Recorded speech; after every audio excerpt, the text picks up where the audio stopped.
Welcome back, listeners, to another edition of Matt Goes to the Movies. Thanks for being here with us today. And the multiverse rolls on as Spider-Man, the Spider-Man marathon continues here.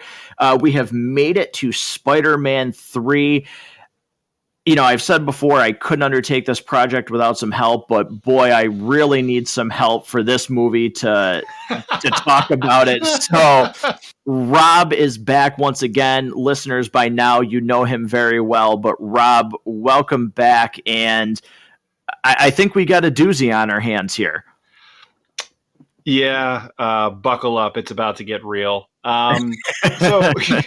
So here's kind of just like a funny thing about guests appearing on the show sometimes.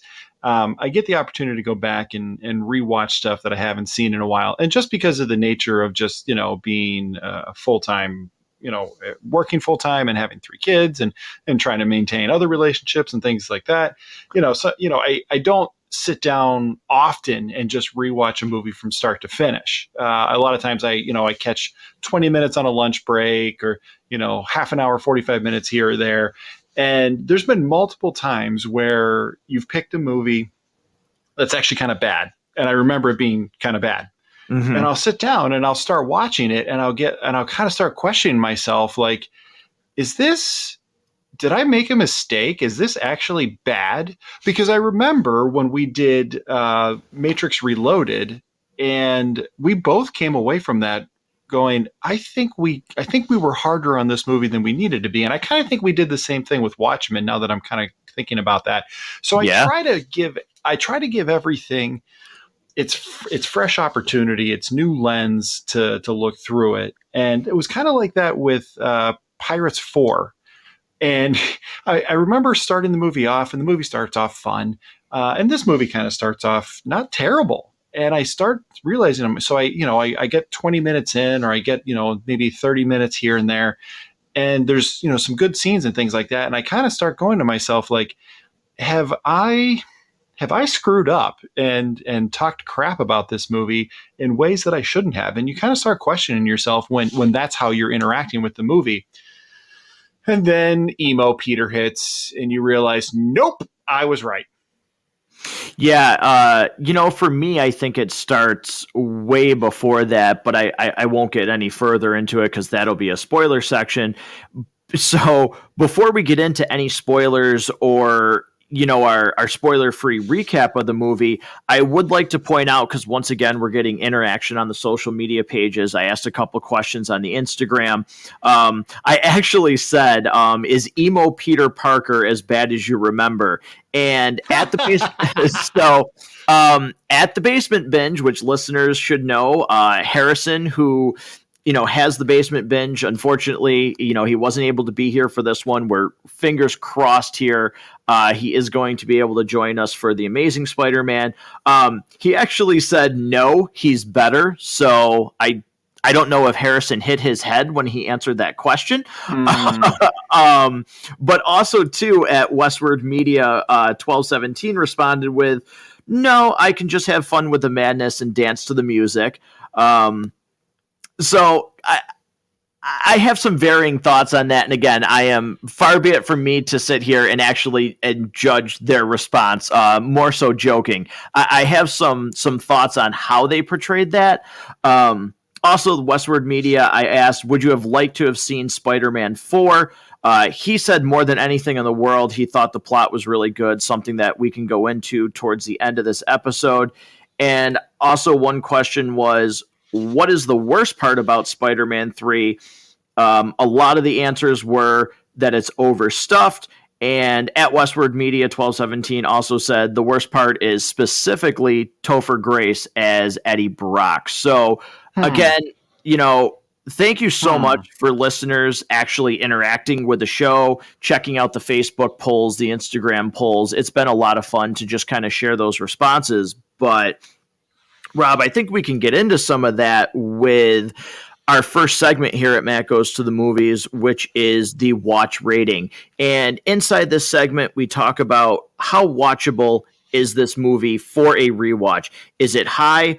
Is it medium or is it low? And in this section, when we give our rating, this is where we're going to do our spoiler free recap of why we would rate it this way. So, Rob, I'm going to let you go first. And where does this movie rank for you now that we've both watched it again? Because I know I have some pretty particular feelings on whether or not this is rewatchable.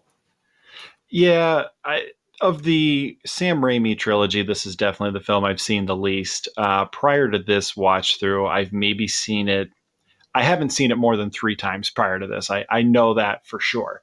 Um, I was prepared to hate it. I started to like it a little bit more, and I think when you and Harrison does this on his show where he just binges whole series, and I think it's an interesting way to watch films that weren't made this way necessarily, where everything, you kind of see the development of some of these things.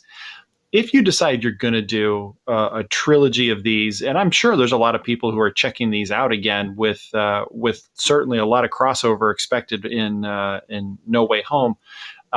There are some things that you kind of get to enjoy from the first two that follow through to the third. It's maybe not as bad as I remember it. The parts that are bad are really bad, like objectionably bad. Um, the parts that actually work do still really work in this movie. Um, I was prepared to give this a very low rewatchability rating. It's on the lower end of medium. This is one of those ones that I think you kind of put on while you're doing housework, or you just want some noise on in the background. You tune in for the scenes you like. You tune out and actually, load the dishwasher when certain scenes that are just deplorable and terrible are on. And you go change the laundry over, at the jazz club scene, and then you come back for some of the better stuff. Okay, that's interesting because I am going to say that, during this rewatch, I had a certain perspective on it. I could sit there and I could laugh at just how much, in my opinion, this movie missed the boat. Way back when this movie came out, it was maddening to me how much this movie missed the boat because it was so fresh at the time of, oh my God, this is, Spider-Man 3, we're getting the symbiote, this looks unbelievable. The trailer when they first showed Venom, I was like, ooh, man, I remember that got a lot of buzz.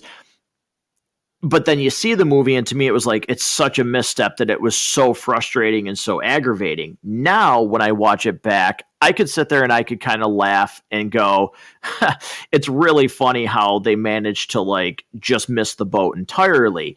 But with that being said, for me, watching this back, number one, there is, at the time, a lot of the reviews talk about how well the fights are and the CGI.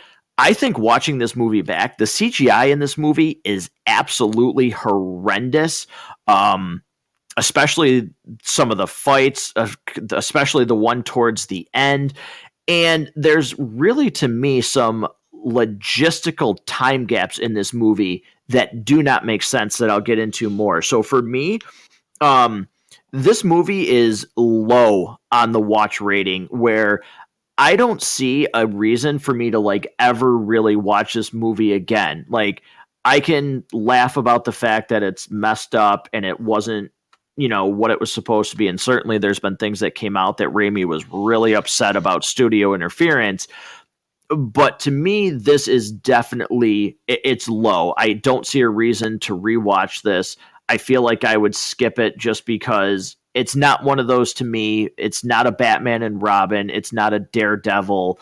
It's not one of those ones where it's like, this is bad, but it's funny and I can laugh bad. To me, it's just no, this is one of the ones that you're supposed to be good. And it's kind of, I hate to say the word unforgivable, but to me, it's lost the charm to be yeah, I can watch it and and enjoy certain parts, which is sad because, Rob, I do agree. There's some things that I will talk about that there's a couple of things in this movie that like actually really, really work. So um, it's disappointing that I have it so low, but that's just, how I feel about that. So anything else So I that you think, wanted to add? honestly, thinking about a watch rating, if you take this movie just on its own, it exists on its own. Yes, low watch rating, sure. If you take this movie and you are using this, the third part of the trilogy, you've watched the first two, and you can sort of appreciate the parts of the first two that work really well, that take time to build to get to the third one. That's seeing the payoff of some of those things, I think, is what gives, to me, makes this kind of that medium low. um, and I don't know necessarily that if it's been several years since you've seen this movie, and you haven't seen the second one or the first one somewhat recently, it would be very easy to say super low rating. But I think sometimes, doing a whole run through like we just did, um, for me, I appreciate some of the things that I do like about this. And look, am I gonna just on my own accord be like, hey, I got nothing to do, I'm gonna put on Spider-Man 3? I would have to be completely out of things to do. Like I would have to have like an unbelievable list of things that I have already done and don't feel like doing again before I would get to let's watch Spider-Man 3. So take that for what that's worth. Yeah, no, I think that's, again, that is a very valid point. If you're watching this, let's say you're binging it and you're going through the trilogy, much like you mentioned, like our friend Harrison, the basement binge is about binging a series.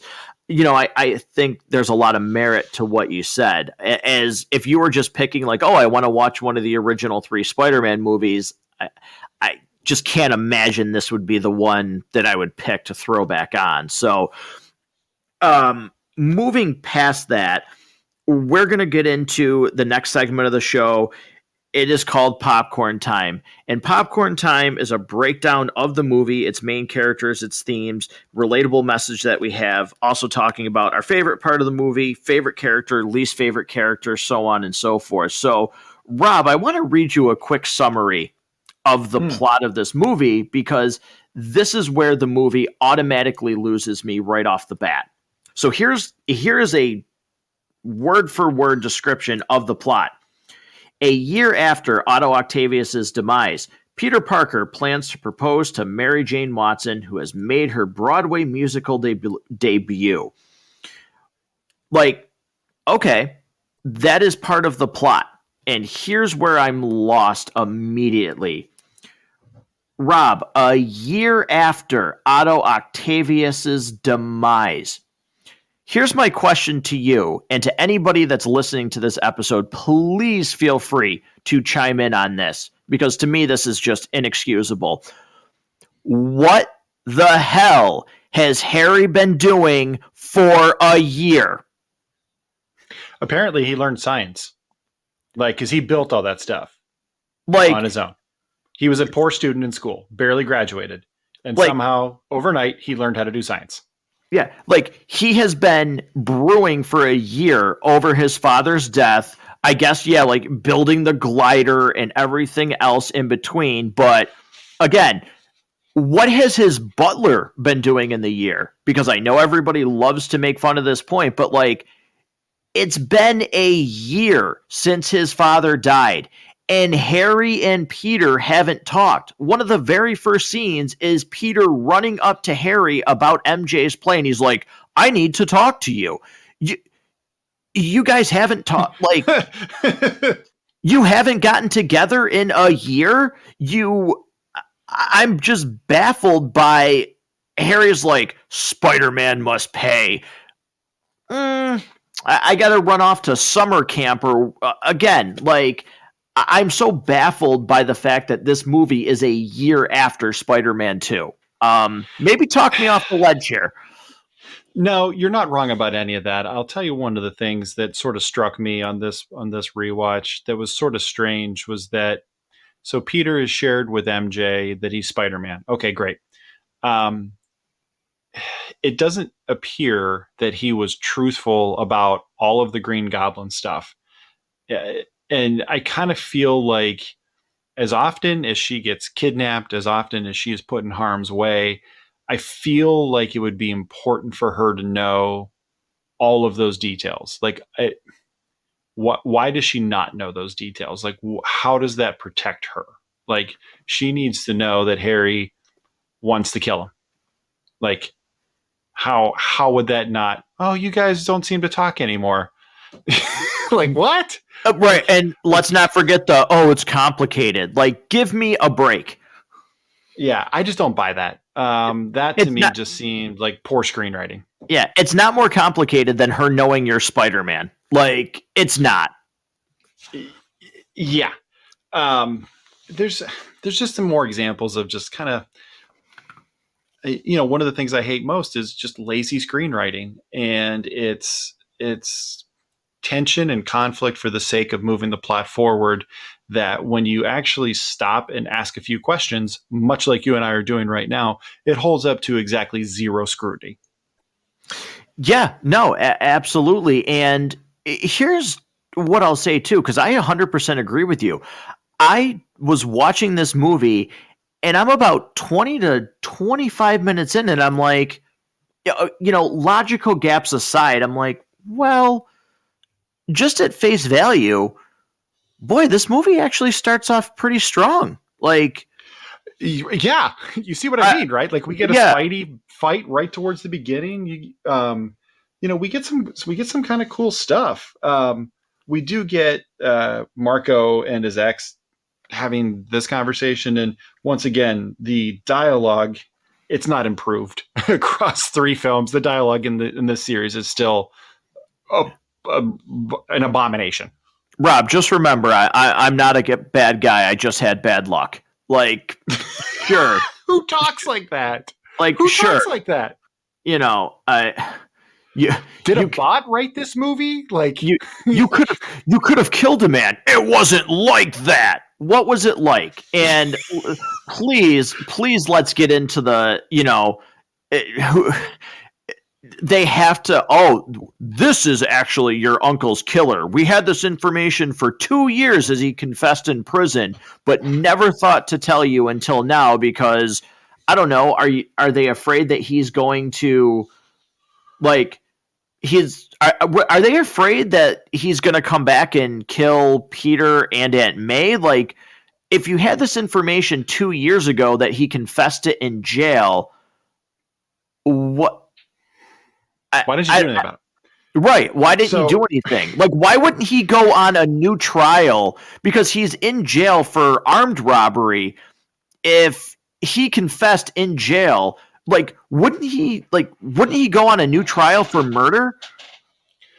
Immediately. And here's the thing that really stuck out to me as weird. So the cop says they have tied Marco to the Ben Parker murder. He says that to another police officer. Might have even been Captain Stacy. I don't remember.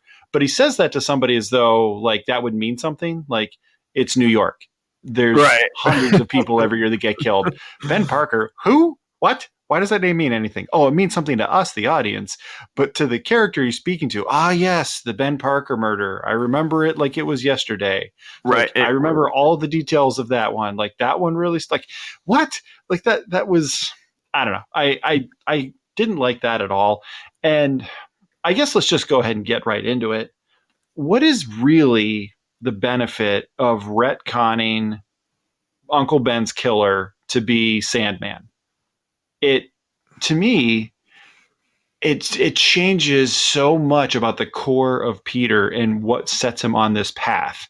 It would almost be like finding out Thomas and Martha Wayne weren't actually killed by a criminal in the alley. Like they just had heart attacks simultaneously and both died next to a guy who happened to be walking around with a gun in his hand. Right. Like it completely changes the character and what sets him in motion and his motivations. Like it changed and I hate it.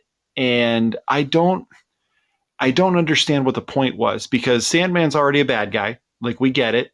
Um, how did that make him a better villain, and how did that enhance the storytelling for this third movie or the series as a whole?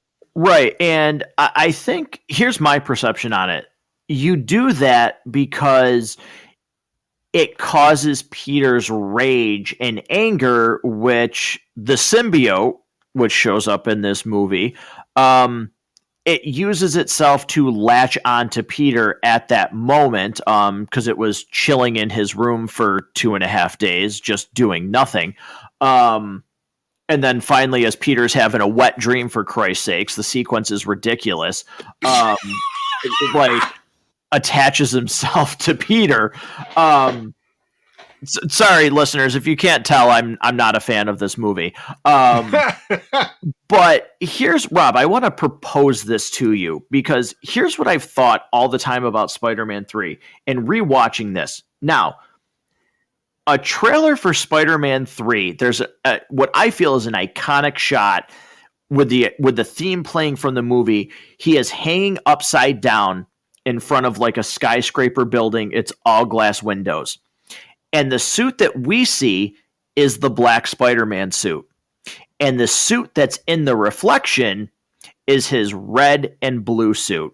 And I think Marco is switched to help tie Peter's anger into the symbiote connecting to him. But to me, how great would it be that, to me, Peter doesn't know that this suit and this symbiote has attached itself to him. As he's Spider-Man, when he sees himself as the red and blue Spider-Man. Everybody else around him, though, sees that he has a new suit, and he struggles with the fact of why he's having this change. And he kind of has that. He doesn't understand, why does his hair change to black all of a sudden, and he has gyrating hip dance moves. But to me, it would have been a better struggle if he never sees that this new suit is present for him. I just feel like that would have been a better route, that he still sees himself as Spider-Man. I think that's a really compelling idea. I think that could have made for a better story. I'm going to throw you another idea to see if you think this would have made this movie better. What if there was no symbiote in this movie? Well, what do we need Venom for in this movie? And I feel like he's included almost specifically because of fan pressure, because the first two movies everybody enjoyed at the time. Everybody loved it. Sam Raimi had kind of said he was only going to stick to like golden age villains, when everybody under the sun was clamoring for Venom. They were screaming for Venom. I was screaming for Venom because I love the character. He's just fun. I have like 2 Venom t-shirts in my closet, it's a character that we all like. And I feel almost like he was added out of fan pressure more so than he actually needed to be there. I mean, when you think about it, we got 3 different villains in this movie. We have New Green Goblin, we have Sandman, and we have Venom. The only reason Goblin even feels fleshed out is because we've had 3 movies with Harry Osborn. Mm-hmm. Not even necessarily with super soldier serum Harry Osborn, but we've had 3 films with him to see him love and lose and be a friend and be all of these things, be a son, like all of this journey we've seen him on. That's the only reason he feels fleshed out. Does Sandman feel like a complete character? No. Does Eddie Brock feel like a complete character? No. Does the symbiote feel like a complete character? Absolutely not. So what actually does the symbiote being there and us getting, it's literally about 20 minutes that Eddie Brock has the Venom symbiote on. It's about 20 minutes because I paused the movie to see. What does it add to the movie? How much better would this movie have been if it focused just on New Goblin and then go ahead and introduce Sandman and let Harry kind of be redeemed at the end? Why do you actually need Venom in this movie? Yeah, no, and it's been it's been documented, and Raimi has talked about how there was immense pressure from the studio to include Venom. He did not want to do it. He's also expressed regret for the way that he handled it, because he kind of self-sabotaged it in his own words, for having to include Venom in this movie. And, you know, first of all, you have him in this movie. Number one, his voice is terrible because it's just Topher Grace's voice. He sounds ridiculous. Constantly, you have to peel back. The symbiote peels back to reveal his face and his, I don't know, his like butter stained vampire teeth that he somehow developed from the symbiote. It's just it's so baffling, the choices that are made. And when Sandman and Venom first meet up, Sandman's just chilling in some random alley and Venom swinging through, and he's like, end of the line, Spider-Man. Venom, it appears that it's Venom, and then it's like, oh, that's why I've been looking for you. Well, who was looking for who, and why was Sandman just chilling in this random alley? Like, it makes no sense that the two of them meet up. And Venom just already knows everything about Sandman, as though he had access to his Wikipedia page. Right. It's like he just spouts, hey, here's everything I know about you. Yeah. It's how? How? Right. He knows everything about him. And to me, it's not an acceptable answer to say, oh, well, it's the symbiote it knows because of Peter. Like, it's never established. Peter didn't know. Like, at all. Yeah, Peter doesn't know that he's trying to help his daughter. It's not like he was like, so when this guy killed my uncle, why was he trying to rob that money? Did he want to buy a car to impress a girl too? Like, no, like, there's nothing there that indicates any reason for that. I'm sorry, I do want to pause and just say it's hysterical to me that Brock goes to church and prays to God to kill like Peter Parker. Because again, like, where is this? Who wrote that? Who wrote Eddie Brock goes into church and says, I'm here to ask God for one thing. Please kill Peter Parker. And let's talk about his laser eyesight, because if that's what happens when, like, let's say you get LASIK eye surgery, I'm going to go get it, because there's no way he sees Peter Parker at the top of the bell tower. Like, yeah, he recognized him right away. And what's weird, so let's talk about the top of the bell tower there for a little bit. So we, the audience, knows that Venom is susceptible to two things, fire and noise. We know that. Peter doesn't know that. So why is he at the bell tower using the bell to get the symbiote off of him? Like, that just seems weird. The whole thing with Dr. Connors just kind of magically being able to learn a lot about a symbiote and what it is just by looking at it through a microscope, like, that whole thing just seemed weird, and just seemed like, here, we just need to move the story along. So we're just going to have the guy that eventually becomes the Lizard tell you everything about how symbiotes work so that the audience understands the rules we're using for this universe. And that's why I say I actually feel like this movie would have been a lot better if they didn't do Venom. Right. How does he get the piece of the symbiote, by the way, Rob? Really quick. How does he take a piece of the symbiote to bring it to Connors? Because if the symbiote was struggling as hard as it was when he was trying to peel it off, how does Peter have a sample of it to bring to Connors? Because that's not how it works at all. Like, there's so many things that just don't make sense about the symbiote, about Venom. And that's where, again, caving to the studio pressure, fan pressure, if they would have made a fourth Spider-Man film and done Venom properly. I'm not saying you have to do like the whole Secret Wars thing where, Spider-Man gets, his costume gets destroyed. He finds this weird room that just 3D prints a new costume for him, and it ends up being the Venom symbiote. Like, we don't need that necessarily, but I would like something a little bit better than, oh, hey, look, a meteorite that just happens to land near the only superhero in this universe, and now it's just going to attach to him. Cool. Right. You guys will go with this, right? You won't? Oh, please? No, you still won't? Oh. Because it's not like they didn't have a setup in the second movie for why they would be going into space. I mean, Miss Yep. Miss Pinball of Relationships, Mary Jane, was engaged to the man who goes up into space, and in most of the Spider-Man lore, brings the symbiote back with him. Yeah, there's so many other ways that they could have done. Like if they would have thought about this for like even like from the start of their workday until like lunchtime, I think they could have come up with about 17 options that were better than what we got for how they introduced Venom and what they wanted to do with him. I they should have just picked. Keep New Goblin in there. I like that redemption story. I like Harry really as a character throughout this whole series. But pick one or the other, Sandman or Venom, and do that character, give that character truly enough to work with.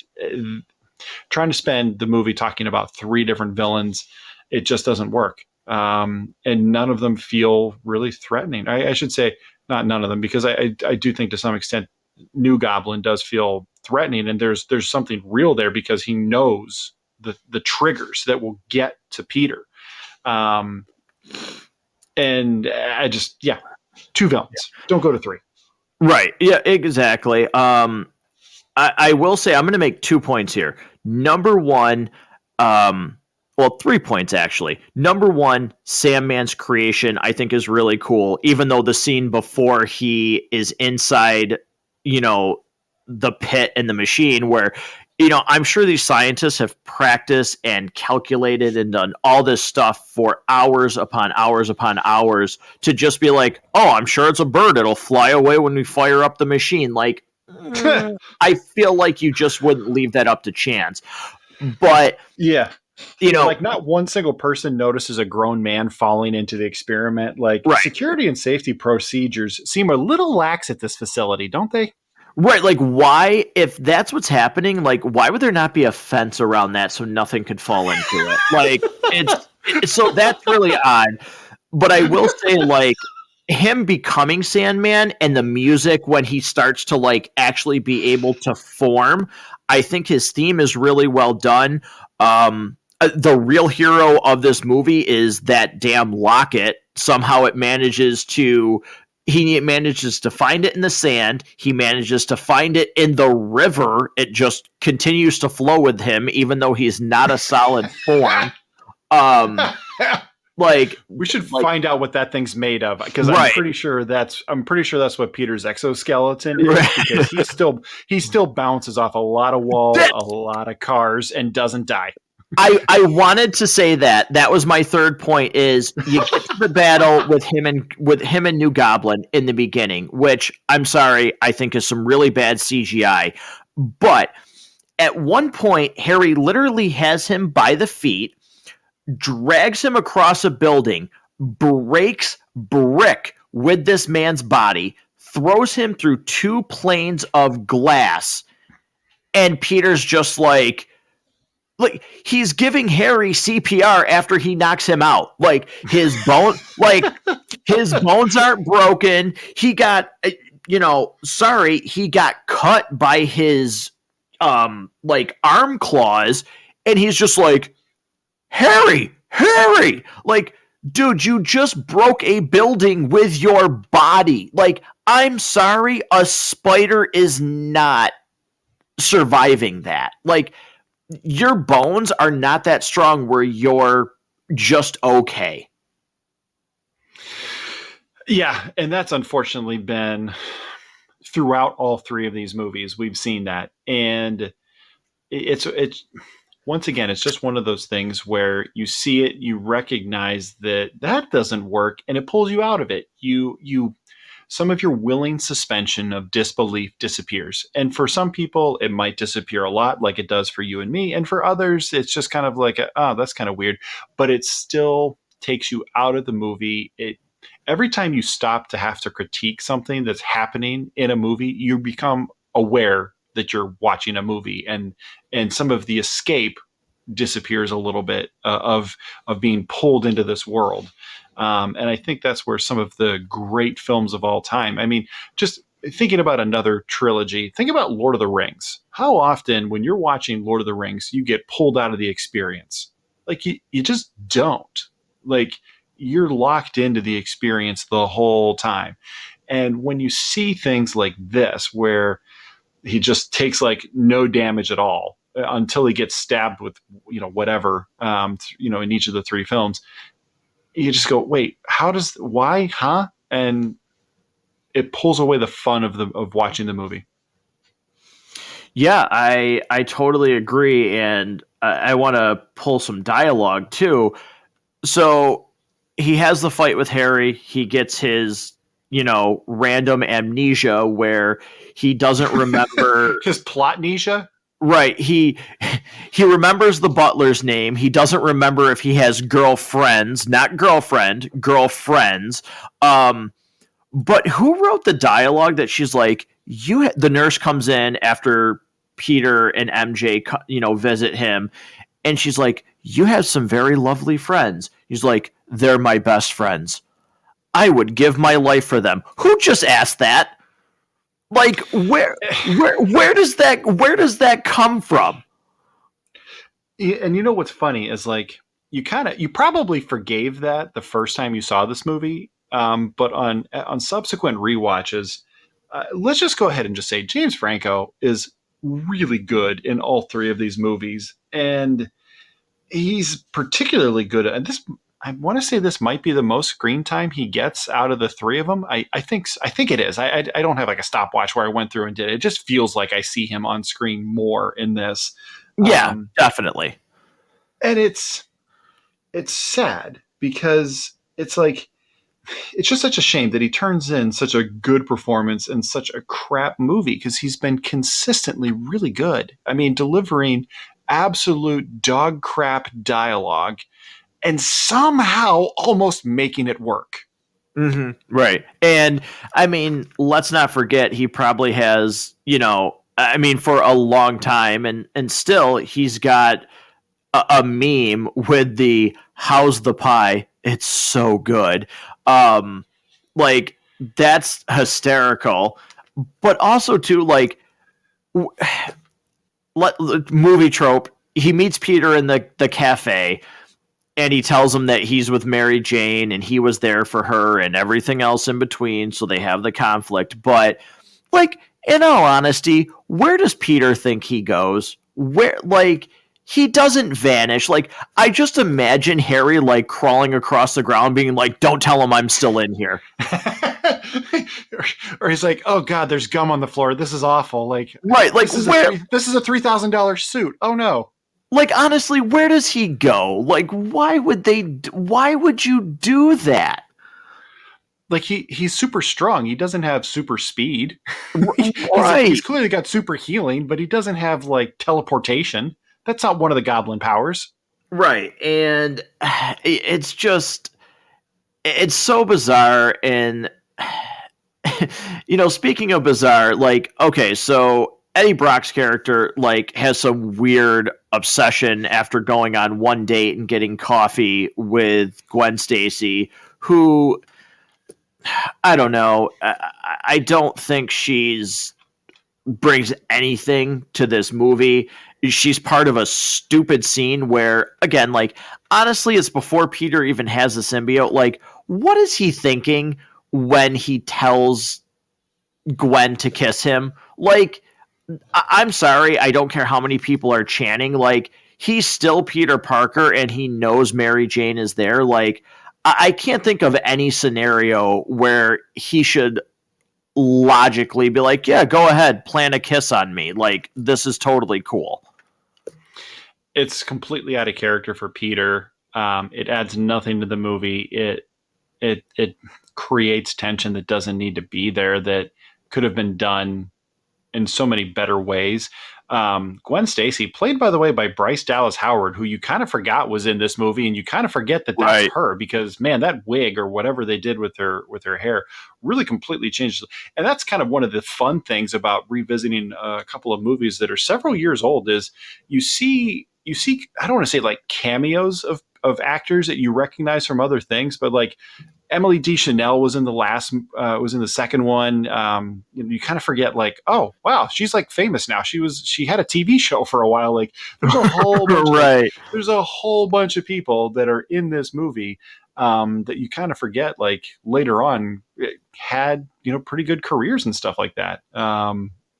So that's one of them. But yeah, and you almost kind of wonder if the introduction of Gwen Stacy was, if that character was removed altogether, does that make this movie worse or better? Like you pull all of her scenes in here out. Right. Like, because also, too, like, she makes when Peter is going to try and propose to MJ at dinner, like, I'm sorry, she comes over to say hi to Peter. Why is she rubbing, like, if she knows Mary Jane and Peter's mentioned her, I don't think anybody who is like, oh, I've heard so much about you, like, is then going to, like, shoulder massage her boyfriend in front of her. Like, well, and on top of that, she gets mad at him for, she's your lab partner? You've never said a word about it. Listen, my wife can't name most of the people I work with. Like, she can't tell me, she could tell the names of a couple people, but like, she couldn't say the name of every single person I work with. Like, how the hell is Mary Jane expecting Peter to mention every single person that he shares a desk with? It's just lame. Right, exactly. Like, it's just, again, it's forced drama for the sake of forced drama. And, again, like, Mary Jane is the one who pulls James Franco in, like, well, I say James Franco, like, she pulls Harry in for a kiss. And I guess it makes sense because she witnessed Peter kissing Gwen Stacy. But it's just like there's so much manufactured conflict that it doesn't, like, that part of it between Peter and MJ, like, it doesn't feel real until Harry gets his memory back and is like, now, like, you're going to set up Peter if you want him to be, which again is like just such a cliche, like, movie trope. I'm going to go after his heart first. Like, okay, right. We've already done that like twice. Right, but like, if you want Peter to live, you're going to do this. So while she's on the bridge, like, hey, Harry got his memory back. He knows you're Spider-Man. He wants to hurt you. He's telling me to break up with you. All right, I'll fight him. Like, what? Great. Like, not even anything to tip him, like something's off. Like, she goes for it. Like, she's trying to audition for the biggest part of her life that she hasn't been able to hold down yet. She plays the best acting job of MJ's entire life and in no way tries to tip him, something's off. You need to look into this further. Right. And it's which, just, by the way, the comic book MJ would 100% have done. Right. She would have actually stood up to Harry. Like, she would have probably cold cocked him and been like, do something. Right. Like, exactly. You and me, let's go outside right now. We'll see who's standing. Like, but no, like, like, it's just it's unbelievable. So I do actually think, and kind of saying something good about some of the early moments in this movie between MJ and Peter actually feel like they kind of work a little bit. Yes. And again, most of the stuff that works in this movie, most of it is front loaded. It was actually really pleasant to see some of their interaction work well. And we've been waiting 2 whole movies for something that we actually like between the two of them. Because remember, we questioned if those 2 actors really had any chemistry together, and I largely believe it's just mostly bad dialogue that made those scenes not work as well. But I think the beginning of this film showed that there could have been really good scenes throughout this series between those 2 if they just would have been given something better to say. Yeah, I think it's pretty front loaded, and I will say one thing that I don't think is front loaded. It certainly starts early, but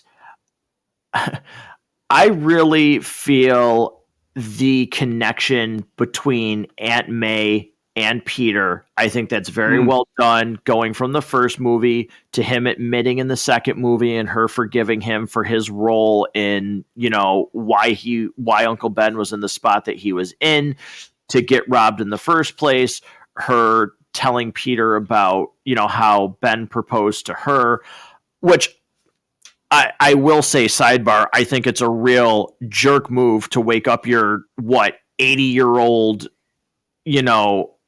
aunt at like, what does he go there? Like midnight? Like, he wakes her up and he's like, why does he go, I have to tell you something. It's about MJ. Like, you literally Yeah. are like, you're literally like implying that something bad has happened to her, and you're like, I'm gonna like this woman is 80 years old. You don't show up at her house at midnight and then start to act like MJ's hurt. Like, what are you doing, Peter? Um, but Yeah, like, and those things don't make a lot of sense. And this happens in TV and film all the time, mostly because the kinds of conversations that people show up to each other's front doors to have, people just they do it over text now. Like they don't even call each other; they just do that by right. text. But I guess it's better storytelling to have them face to face. I kind of want to just talk about the scene where she gives him her ring. I found that to be a very effective scene. I Oh, really 100%. and I kind of recommend if you're listening along with us and you're getting excited about No Way Home like we are, and you're going to make a decision to rewatch these films, watching them back to back to back, or within a similar amount of time, within a week or two of each other. I think that scene works better when you've seen the first two movies somewhat recently. I Yeah. think that's one of the benefits of the binge. Yeah, no, absolutely. Their relationship is really well through this movie. When she comes to see him and she's like, I didn't hear from you. Like, did you propose? What's going on? It's subtle. It doesn't take up a lot of screen time, but those two, again, and because maybe we've watched these so close together, it works very well. It does feel like a continuation and a relationship that has been built over, these last couple of years with him, growing in front of her and getting a job and moving out and, them moving on from Uncle Ben's death and her forgiving him for his, supposed role in it. It all works very, very well. And I do like the two of them and their chemistry in the scenes that they have together. I think it works very well. Absolutely. I'll tell you one other scene that hits me different in 2021 than at any other point that I've watched this movie. I think, like I said, I think I've not seen this movie prior to this more than 3 times. I absolutely have not watched this movie again since the passing of Stan Lee.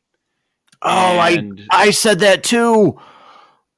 when he comes out, so listeners, if you're just kind of listening in as opposed to going back and rewatching, which by the way, I don't blame you. There's a lot of Spider films to get, so we're Spider binging for you. You can just listen to the recaps. You don't have to go rewatch it. We're going to make sure you know everything you need to know. Um, when Stan Lee has his cameo and he says, and this is the verbatim line, I guess one person can make a difference.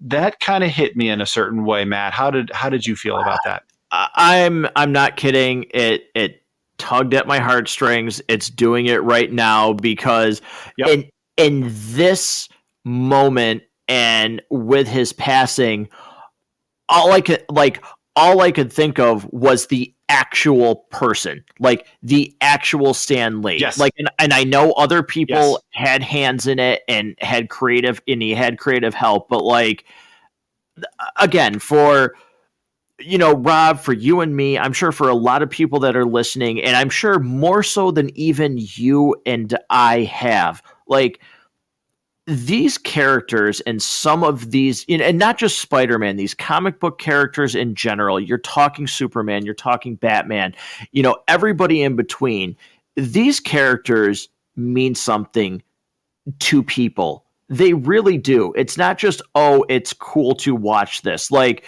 you have heard people, you have, you know, make a wish kids that do not have any time left and they want to meet Star Lord or Captain America in person.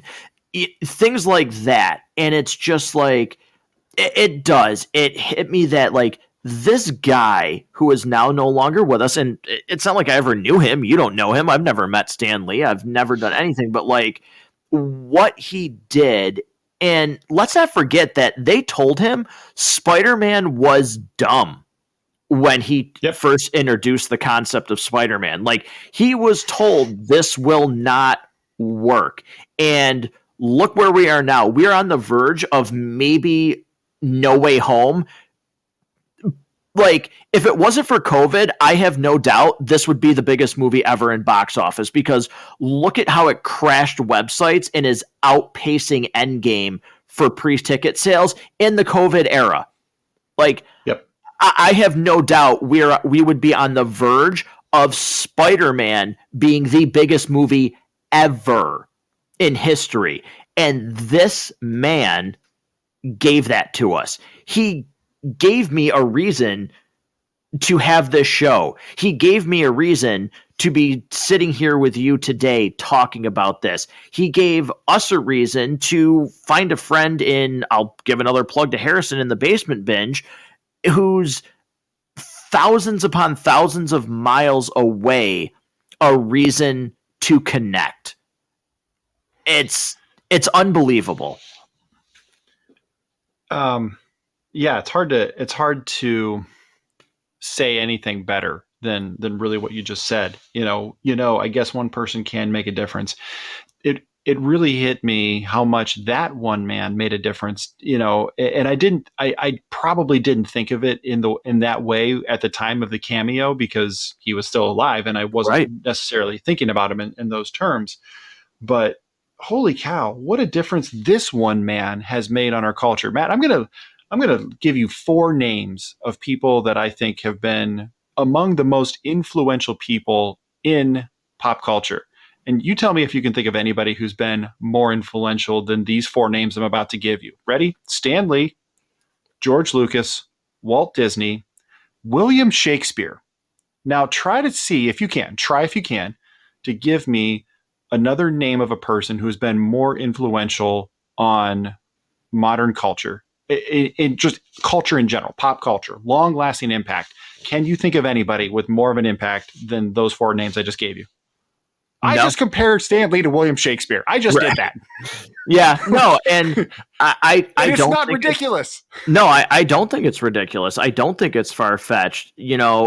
I mean, this man's ideas have turned what used to be something that was laughed at if you were a fan at, and you were the outcast, and you were like, again, like you said, when Avengers hit, it was like, hey, we won. This is now acceptable. Like, you're outside of the norm, so to speak. And certainly I do not mean that in the way that it sounds, because I am not here to say if you don't like Marvel or you don't like these things, like, you're part of the out crowd. That is not what I'm saying. But like, there was a time when it wasn't cool to just talk about this out loud if you didn't know the person liked it, because it was like, oh, you're a nerd. Like, what a nerd. And now you're only cool if you're a nerd. Right. Like, that man gave us all of this. He gave us the #1 movies at the box office all the time. And some of the most important iconic characters, even if he didn't create every character that you love, like he probably didn't create Rocket or Groot. Like, I didn't look that up. Right. But those characters only exist because Stan Lee's characters made Marvel profitable and made comic books interesting. That medium could have completely died out. No, of course, DC was important as well. Yeah. DC is very important. I'm not going to downplay Superman, Spider-Man, or Superman, Batman, Wonder Woman, Flash, Green Lantern. All of those characters. I'm not going to downplay those. But the acceptance of comic books as a legitimate entertainment medium, an accepted entertainment medium, is partially because the nuanced, interesting characters created by Stan Lee. Yeah, 100% agree. I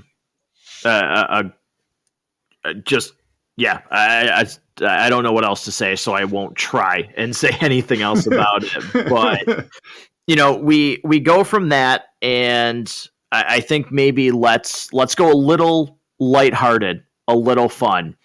And Rob, you can't tell right now, listeners, you can't tell.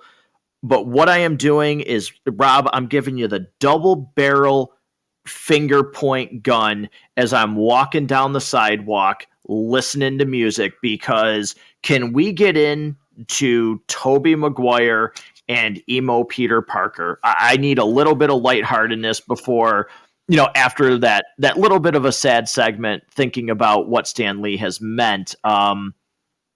What is that? What is this? Why is this?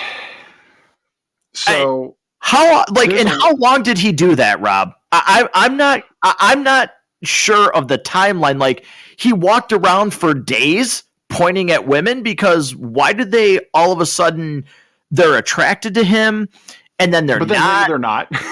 And then the lady, I forget her, Miss Brandt, like, she's ready to hop on him right at the news, like right at the daily, or sorry, the daily. Like, why? Like, what is this? What is this scene? He gets to call the waitress hot legs. Like, I don't understand what happened here. I don't get it. So I knew that this was coming, of course, because this is one of the things that is controversial, shall we say, about this movie. And I was willing to give it that, I'm going to give it its whatever. I'm going to look at it with fresh eyes. I'm not going to necessarily bring into this my preconceived ideas of the film, or my previously held ideas of the film from previous viewings. Yep, I still hate Blink 180 Parker. Still hate it. Hate it. Hate it. Hate it. It's one of the worst scenes in comic book movies. I will accept no other alternatives. It mystifies me, because you think about how many people worked on this movie or had creative input into this movie. There's some very talented filmmakers that had creative input into this movie, or were solely responsible for aspects of this movie, who came up with that idea, or sat at a table and didn't laugh it right out of the room, or read the script and said, "Oh, that's gold. Let's shoot it." Like, Yeah. how does that survive any sort of revision at all? When, imagine Tobey Maguire reading this, going, "Hey Sam, can we talk for a second? Right. I'm doing what? Is everything okay at home?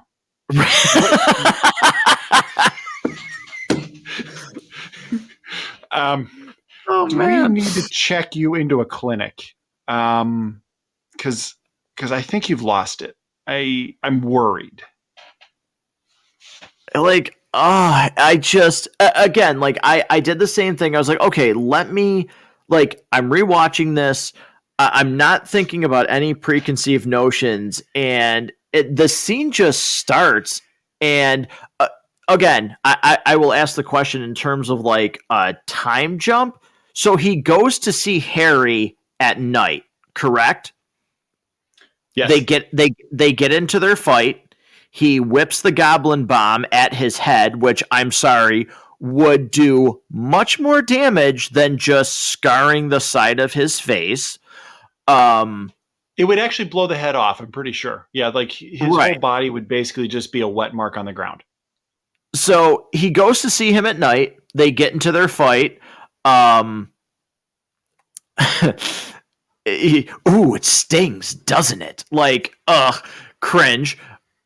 But then, like, when you start the scene of him walking around and thrusting and gyrating on the city streets, it's all of a sudden like it's like mid-afternoon. Where were you? Like, and you can't tell me he went home, because the scene transitions to him like in the same clothes as he went to go see Harry, with his shirt unbuttoned, which, again, by the way, exposing his Spider-Man costume.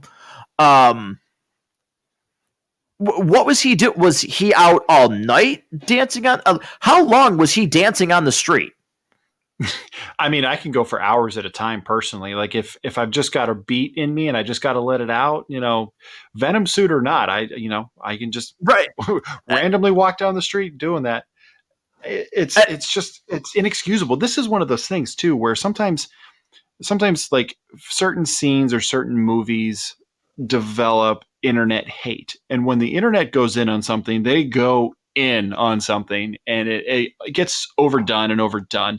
And I was really curious, like, okay, like this scene in particular gets a lot of internet hate. And I was wanting to know, like, okay, is it actually that bad? Is it have we beaten this horse into the ground far enough? No, actually, the internet doesn't hate this scene enough. It's actually worse than I think it gets credit for. Right.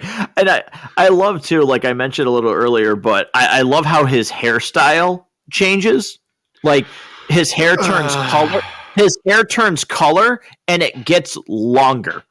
And then when he takes the suit off, when he takes the suit off, his hair gets shorter and turns lighter. Like it's so bad. And then like he was only missing the guy liner, really.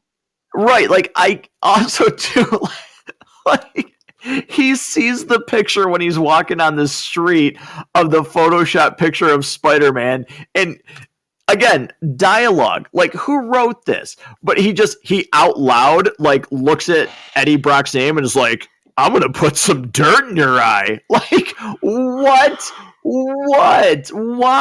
Who? Nobody who talks wrote like that. This? No, nobody talks like that. It's where this movie starts to turn. Like I said, I actually started, and you agreed, I started kind of wondering, like, do I hate this movie unnecessarily? Because the start of it, there's a lot of things happening that are pretty good. And where it really starts to turn for the worse is when they retcon Uncle Ben's killer and make Sandman involved in it. And that's really where there's still some good moments that peek through the fog, but that's basically the moment where the rest of this movie is pretty crap. And I'd like to highlight a direct line from later in the movie, much later in the movie than this scene, where Spider-Man is stuck by, Venom's got him kind of webbed to something, and Sandman is just pounding on him. And there's the reporter who's kind of just like Joe Rogan style doing play-by-play of a fight. Like, when does that happen? And she says, and I quote, "It's hard to believe what's happening, the brutality of it. I don't know if he can take any more." And at that moment, I'm not entirely sure if this reporter is talking about Spider-Man or the audience. So yeah, no, I totally agree. I don't understand that newscasting report. Feels like she is not even like it's the flattest newscaster like I've ever seen in terms of like the way they're talking about this scene. Like he's getting crushed, he's getting beaten, and it's just like it literally she might as well have a post-it note on her hand and it's like, oh, this is too much to witness. I can't believe what we're seeing here.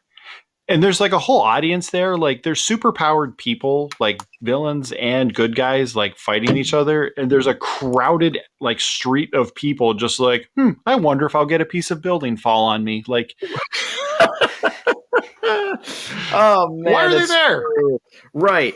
And so for me, this movie falls apart like very quickly. Like once it goes downhill, it goes downhill. And there's like there's only a few, there's like minor things in between, but it's so brief that it's like, yeah, it's hard to pick up any momentum. We took a while to talk about him last time. We're taking a while to talk about him this time. Jameson again is great. He's got high blood pressure. He's not supposed to get angry.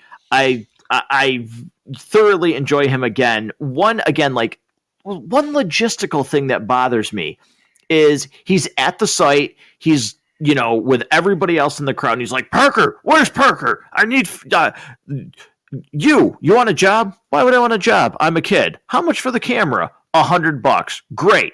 Grabs the camera, goes to take a picture, opens the camera and says, where's the film? And the kid says, film's extra. Right before he asked her for the camera, what is she taking pictures of? She's taking pictures. Like you couldn't catch that in editing. Moment. Yeah, it's kind of like a funny moment. Like Jameson gets his comeuppance, but it comes at the cost of logic. Right. Yeah, and that's part of the problem with this whole movie is it comes at the cost of logic. Like That's the thing. And again, like, Peter comes to ask Harry for help. You don't deserve my help. All right, like, no problem. See you later. Which, sorry, I need to backtrack 15 seconds because, again, like, logically, Peter sees that Mary Jane is captured. Rob, do you know what Peter Parker does? He goes to his friend's house to look for help. Well, before that, though, he goes to his really crummy apartment. He gets out his trundle box, and instead of like, I need to hurry, he has what? A 30-second staring contest at his Spider-Man costume? Who is that moment for? It's supposed to be for the audience. It's supposed to make it feel good that he's going back to the Spider-Man suit. But like, why is he staring at it? Why is he not out the door immediately going to save Mary Jane or going to look at Harry? Like, it doesn't make sense. You're not sitting there staring at your costume. Like, you just saw the woman that you love, like, you still love her, is in danger. And you're taking a casual glare at your costume? Like, what is that? That scene's for the audience.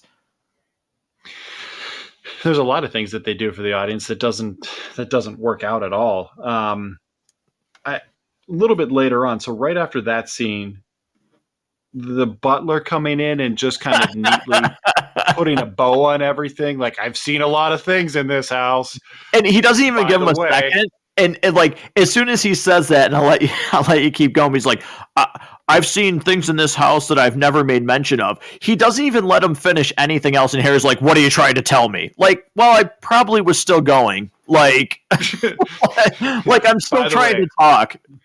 Your dad was a superpowered villain who murdered a lot of people, tried to kill you multiple times, tried to kill a lot of people you care about multiple times.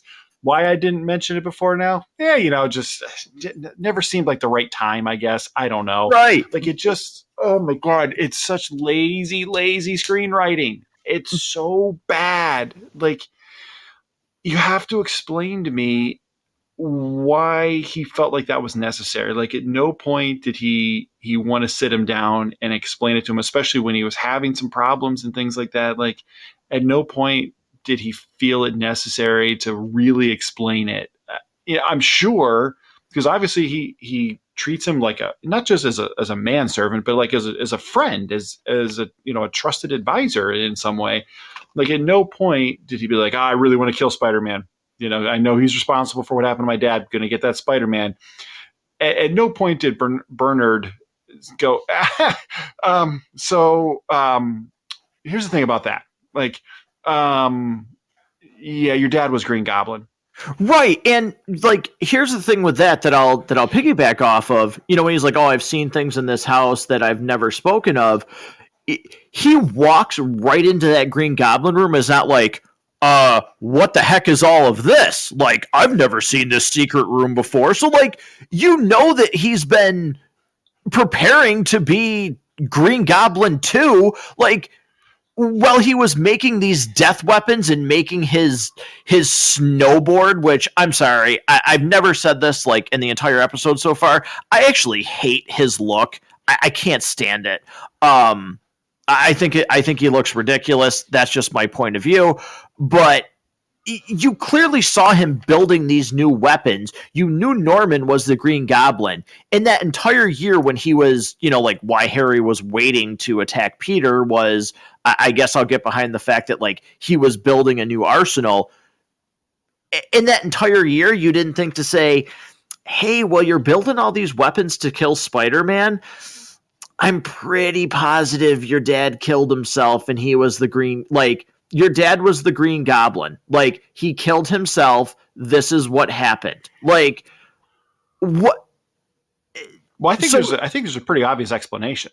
So it was a year, right? So, yep.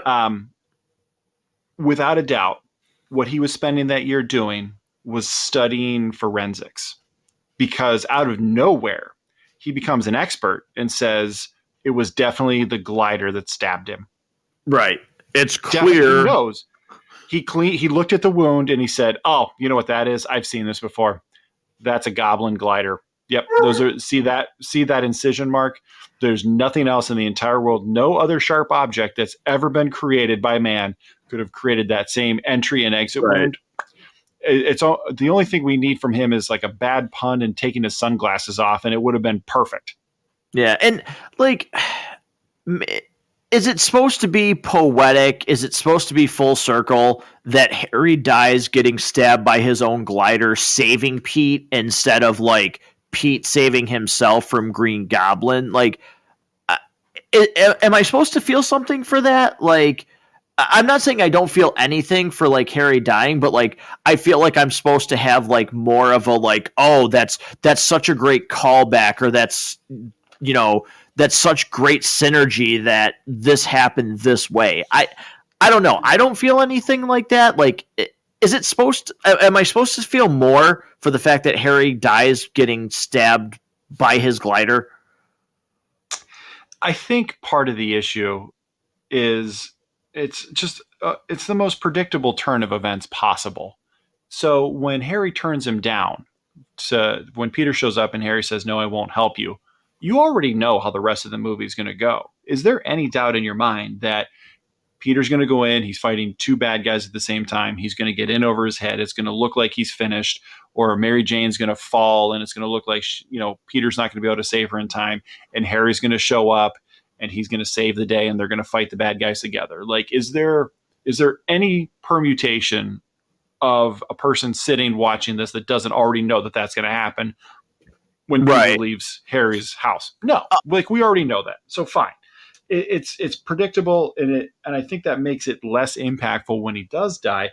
I also think, and that's what's sad, because when they do work together, they have some good moments. They have some good bits there. They have kind of some fun fighting bad guys, which has always been some of the appeal of Spider-Man, is that it seems like he's having a good time while he's doing this. And we never really truly get that in this trilogy of films. We get glimpses of it here and there, but we don't truly get the amount that I think Right. most of us who are long-term fans want. But I think part of what makes his death not really land the way that maybe the filmmakers intended it to is it just seems dumb. Like, we're talking about a guy who's got goblin super soldier serum in him, and when the glider or whatever it is coming at Peter, and instead of just like pushing it out of his way, like using his hands to like grab it or move the trajectory of it or whatever, he just goes with human scabbard. Like, Mm-hmm. I'm gonna Right. center body mass, just take my whole torso, put it in front, like not do anything else. I'm just gonna stand in front of it. Like, it doesn't make any sense. And I think that when like I said earlier, when you realize that you're watching something stupid, you realize you're watching a movie, you forget to just let the movie take you along for the ride. Mm-hmm. Yeah, and I also like, how does Peter know, like, when he goes there, like, you've handled Sandman pretty well up until this point. Like, you really almost haven't had any, I don't know, like, okay, you had a little bit of trouble with him, but like, how do you know you can't take both of them? Like, it's like he's had battles with both of them throughout the entire movie when he hasn't. Well, and I also think that part of the ending of this suffers from some similar things that we see in the MCU, where the hero is often fighting a villain with the similar powers that they have. But what's always weird is, especially in films that include origin stories. So take Iron Man, for example. At the end of the movie, he fights Ironmonger, which is just like almost like the original Hulkbuster. And early in the film, Tony like screws up and crashes, and it takes him a long time to learn how to use his Iron Man suit and his technology. And it takes the bad guy using the exact same technology precisely zero point zero 0.05 seconds to figure out how to be super effective and lethal. Like, and we see this in almost every origin story throughout the MCU. Think about Ant-Man and all the struggles that Paul Rudd's character went through trying to learn the shrinking and growing technology. And then Yellow Jacket is like a badass just throwing him around the train tracks. Like, like why does Topher Grace or Eddie Brock know how to actually like fight? Like you could say that's maybe the symbiote taking over, and I suppose so, because in a lot of the stories with symbiotes, sometimes they're basically like taking over for the person on the inside really isn't driving. They're just kind of like along for the ride in some cases, but still, that doesn't seem to be what's happening. No, it's the same thing like you always stated. It's just okay. The person that gets it second is just a master at this technology, even though the person who invented it struggled and had to go through various tests and trials and everything else in between to be like, oh, this is how you like. Okay, this is how you do it. So again, it's just It's almost like imagine the person who invented the piano, and that person like builds it, the very first one, and starts like screwing around. And then 30 seconds later, someone comes along and plays a full Beethoven symphony just out of nowhere. Like that's kind of the same thing. yeah, no, 100%. It's just completely void of logic, and just like some of the previous battles, this battle is marred by some terrible CGI, especially at the end when Peter starts clanging the poles together. If you ever stop and really like look at what's going on when he's slamming the poles into the ground, like the way that Peter looks is like I'm talking horrendous. Like you pause that at any specific moment in that fight, and when he's getting the symbiote off of Brock, it it looks bad. Like it is insanely bad how terrible the CGI is in this last part. I guess by the point of the movie that we get to with this, like I kind of stopped caring and just like, oh, this is just crap. Oh well, like this. Yeah, even by 2007 standards, the CG is pretty bad. I think by the time we get to that part of the movie, I've kind of stopped caring because the end of this movie is really starts to fall downhill pretty fast. Yes, there are some moments that are still fun, but I think bad CG is kind of the least of this movie's problems. Yeah, no, I mean it's certainly not. And to me, one of the major problems right here at the end is, he Spider-Man gets the Venom symbiote off Brock. He throws the Goblin bomb, and destroys the symbiote. Also, it kills Eddie. Not his intention. Eddie goes to jump back in to try and save it, and you see his bones. The skeleton as he gets disintegrated, which again goes to show you Harry should not just have a messed up face from that bomb exploding right next to him. So again, way to follow your own continuity, movie. Yeah, and didn't we see that in the first Spider-Man movie when Goblin attacks the festival, right. and there's the board members that get It disintegrated into those terrible skeletons? Yeah, it takes out like 6 or 7 of them. Yeah, with one bomb. So the symbiote's destroyed. Everything's supposedly good, and there's Sandman who's like, I was kidding. Like again with like, I'm not a bad guy, and I'm like, I'm sorry, your message of forgiveness and like maybe it's tied back into Aunt May stating, Uncle Ben wouldn't want us living with revenge in our hearts. It's like, dude, like you literally just tried to like, granted, you didn't kill my uncle.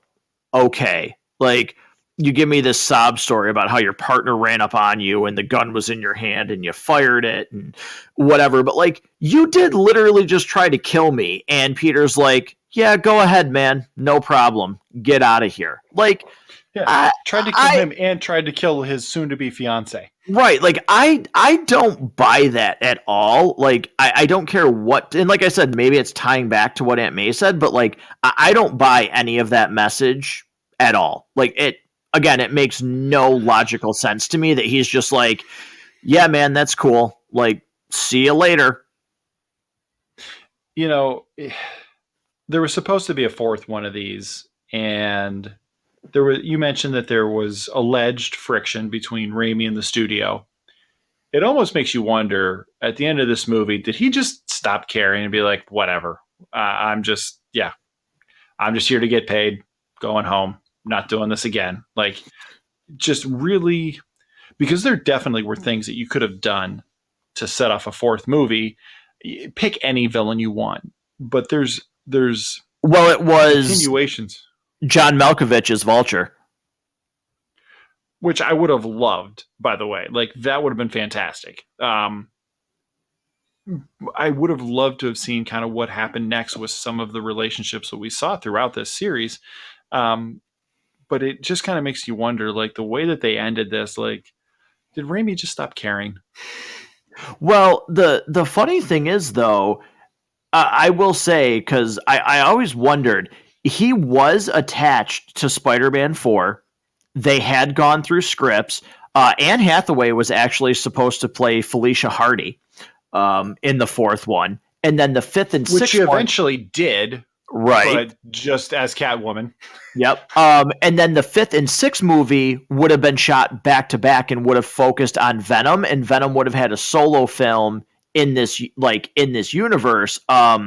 The reason why Raimi ended up quitting Spider-Man 4 is because the studio was 100% telling him you have to get it out June 6, 2011, and they had been through 5 scripts and he was not happy with them yet, and he made the decision that, like, I'm not going through this again with studio interference. I'm not going through the pressure. I'm done. But 4 was going to focus around Vulture and Felicia Hardy becoming Black Cat. I kind of wonder the way that they were like, how much more can you have Peter and Mary Jane on again, off again? Like, I think the natural progression was the next movie they would have been together and they would have been solid together. Like, I don't know that any of the Right. audience would have stomached them. Will they, won't they, will they, won't they? Like, we've already done that. I don't know that Black Cat is as interesting of a character when Peter isn't, like, when they don't have that predator prey sort of, I'm a bad guy, you're a good guy, come catch me. Ooh, it's kind of sexy because you're bad and I shouldn't like you. And oh, you're the good guy trying to stop me from stealing and I shouldn't like you, but I do. Like, I don't know. Like, I wonder how interesting she would have been without that being a part of the story. Yeah, no, I agree. I think that's why the dynamic works good, is because it's that I'm not supposed to, I'm not supposed to either, but something about this makes sense. Yeah. And yeah, I don't think I could have stomached another movie of MJ just being a pinball between dates.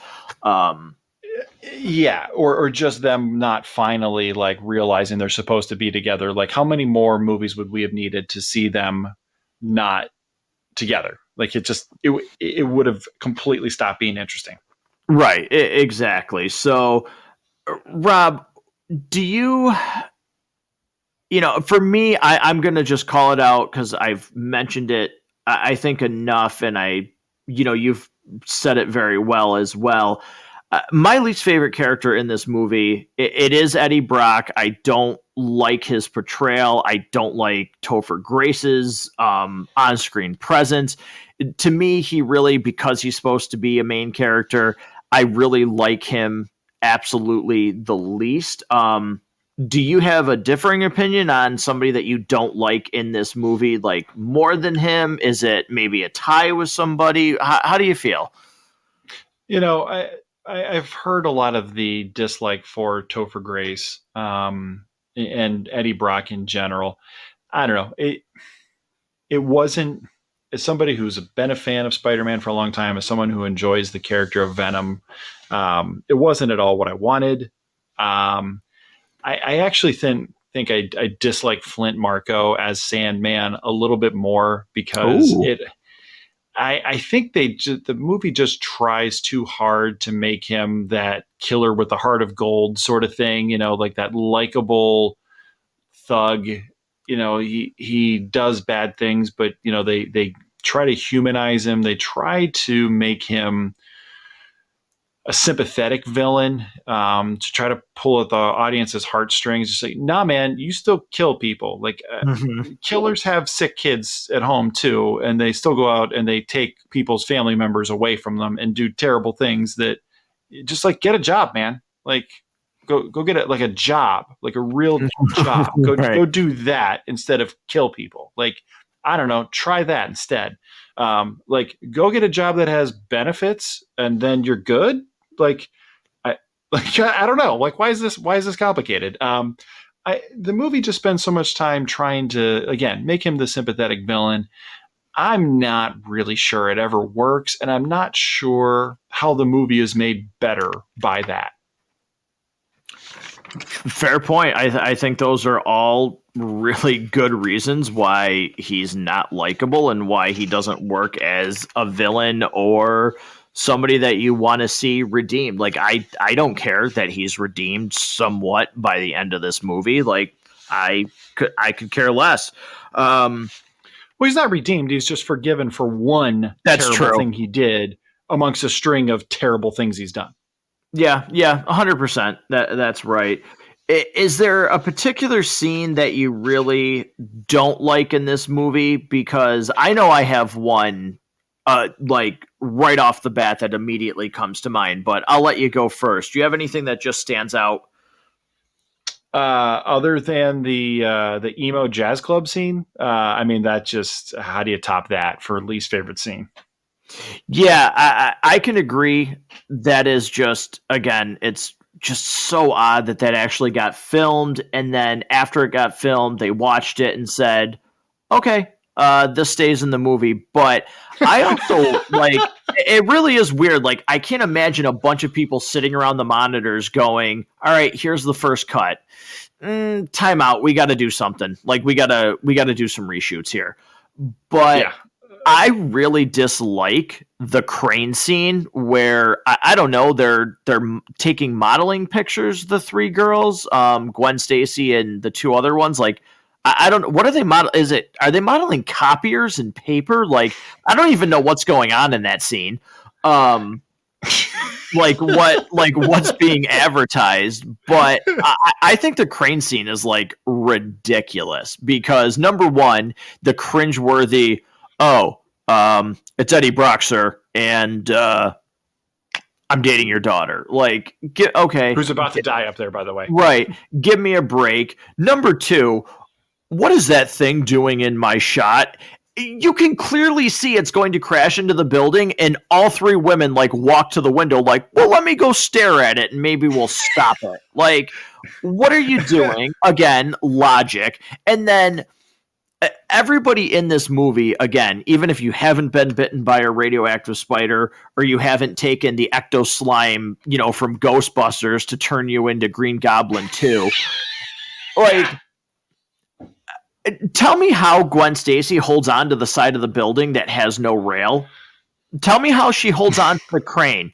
Tell me how when Mary Jane falls out of the taxi at the end and falls onto the web, she doesn't have whiplash, how her shoulder's not ripped out of socket, how her back is not broken. Like, how does I think you get a concussion from most of that? Like just the G-force of the stop alone, concussion.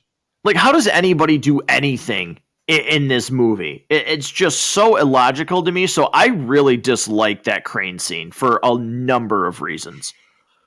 So I dislike the execution of it, but in principle, I kind of like that not every time our hero is called into action, it has to be to go punch a bad guy. Like they give him other stuff to do to help the city and save people. So in principle, I like the idea, but the execution is piss poor. Yeah, absolutely. So we'll switch over to favorite scene, favorite character. My favorite character in this it's not going to be Harry. He's very close. I like a lot of his arc. I like Jameson in this movie. I think he's probably one of the only real redeeming qualities of this movie. There's so much I dislike about it, but I just get such a chuckle out of his character that it makes me forget for a brief period of time that I'm probably watching something that should make you go blind for staring at it. Um, but I like him. So I'll kind of go a little bit further. Instead of just picking one character, I'm just going to go with the whole Daily Bugle staff. And I think you really get to appreciate them more when you've just done this back to back to back like we have. Again, thinking about people that are actually bigger names now than they were at the time. Elizabeth Banks, as Betty Brant is actually, kind of fun. By the way, Joe Manganiello is actually briefly seen at Harry's funeral, kind of in a cameo, like even just I kind of like the attention to detail to bring him back just to walk past the camera just for the briefest of moments, where if you wouldn't have been watching these films all in a row like we have, most people would have not even realized that Flash showed up to Harry's funeral. So I kind of like that detail. But yeah, that's true. I kind of like that detail, but just the whole Bugle staff, the way that they interact with one another, the way that dynamic works, just getting a chance. Like I would love to see a supercut of just all the Daily Bugle scenes, just from all three movies, just spliced together. I think that'd be a good time. Yeah, definitely. I do appreciate them. Again, you can get a better appreciation for them watching this all in a row. This one's a hard one for me, so I'm going to let you go first. But what would be your favorite scene from this movie? So I actually really enjoy the first part of the restaurant scene when we get Bruce Campbell in his third cameo, which you kind of forget Bruce Campbell's in this series 3 different times as 3 different characters. Like it's kind of fun. So that whole exchange I kind of enjoy. The first part of the restaurant scene where they keep thinking he's ready to propose and he has to send them away. Yes. Before that scene falls apart, it's actually a lot of fun. Yeah, that really is a lot of fun. I would say that probably, again, I'm going to use what you just said of before, I'll take out the logistics part of it and the logic, but I really like the creation of Sandman. Like when he starts redeveloping, he can't close his fist at first, but then like he's focusing because he wants to pick up the locket. The music starts kicking in. Like that scene plays, and I'm like, ooh, when you first saw this movie, I was like, ooh, he's going to be like, this could be interesting. He's got a really good theme. I like that he didn't just automatically like bring himself back together. Like he kind of needs to focus. And I was like, ooh, this could be good. Maybe Sandman's going to be interesting. And you quickly realize he's not. But in that brief moment of him becoming Sandman, I do really enjoy some of those parts of that shot. Yeah, it's kind of fun. And what almost kind of makes me wonder, we talked about in the last episode of the second one where kind of the real horror elements that Raimi shows that he can do successfully well in the operation scene with Dr. Octopus. You almost wonder what this scene could have looked like if he took that same approach. Yeah, absolutely. It's a shame that he, again, to his own self-admission, got really burned out from studio interference, his heart wasn't in the project like it was with 1 and 2 because of having to put Venom in there and really not wanting to do Venom yet. He had a plan for him, but wasn't able to execute it. So it is really a shame to see that he was just kind of like beaten down by, outside interference in the studio saying, no, you have to do this, which you would think they would have trusted him after the box office turnout for the first 2 movies. But as we've seen many times, studios think they know better, and it usually turns out very, very wrong on the other end of it. So, you never hear about it, but is there actually a moment you can think of where studio interference made a movie better?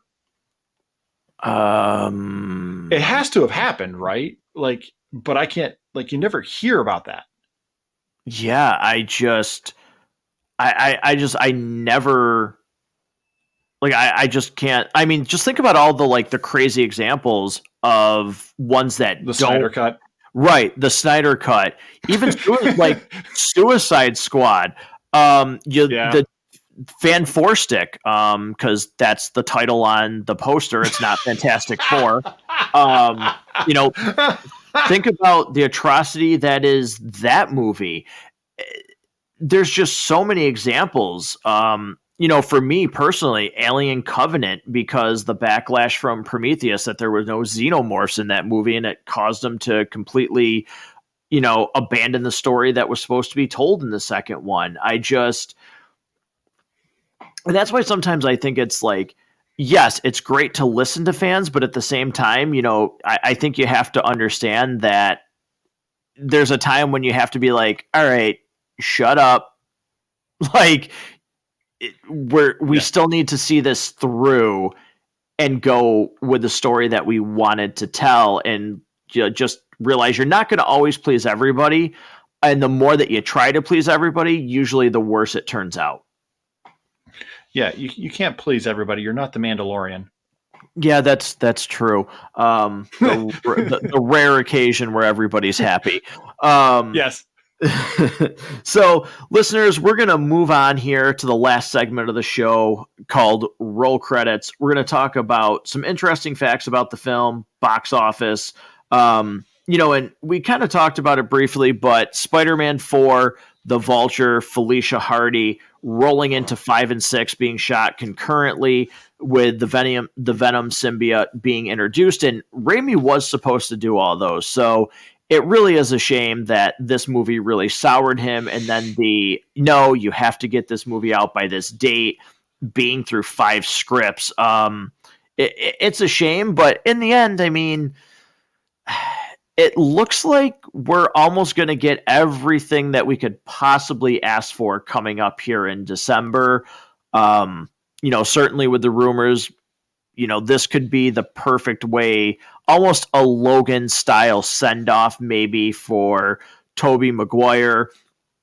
Certainly maybe a shot at redemption for Andrew Garfield, which I am super excited to rewatch the Amazing Spider-Man movies, because there's a lot of things that I remember about those movies, but it's also like the Spider-Mans that I have seen the least in terms of rewatches. So I'm really going to be interested to go back and watch these movies. Those are the ones that I'm looking forward to the most.